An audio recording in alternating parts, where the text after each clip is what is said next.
యేసు ప్రభు నన్ను కరుణించయ్యా ఎప్పుడు వచ్చిందంట? ప్రాణం మీదకి వచ్చినప్పుడు. భయం వచ్చేసింది. చచ్చిపోతానా? పాపం చేసేటప్పుడు భయం రాలా? పాపపు సొమ్ము తీసుకొచ్చుకునేటప్పుడు భయం రాలా?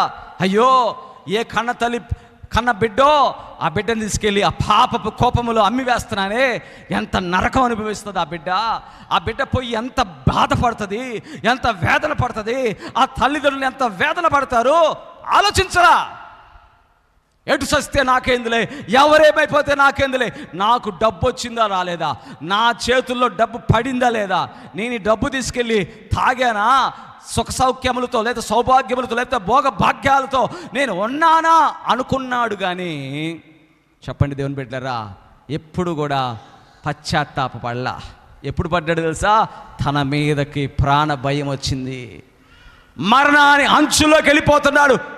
ప్రార్థన చేశాడు. ప్రార్థన చేయగానే అలా మునిగిపోతున్నటువంటి పడవ తిరిగి అలా నిలబడిందంట. దేవునికి స్తోత్రం చెప్పండి. హల్లెలూయా, హల్లెలూయా. వెంటనే మోకాళ్ళు లేచాడంట. యేసయ్యా, నన్ను క్షమిస్తావా? భయంకరమైన పాపినయ్యా, నన్ను క్షమించు ప్రభువా. నా జీవితం అంతా నేను పాపముతో జీవించానయ్యా, నా బ్రతుకులో క్షమాపణ ఉందా అని ప్రార్థన చేస్తుంటే ప్రభు అన్నాడంట, నేను నిన్ను క్షమిస్తున్నాను, ఇక నువ్వు పాపము చెయ్యగాకు. గట్టిగా చప్పట కొట్టండి, గట్టిగా దేవునికి స్తోత్రం.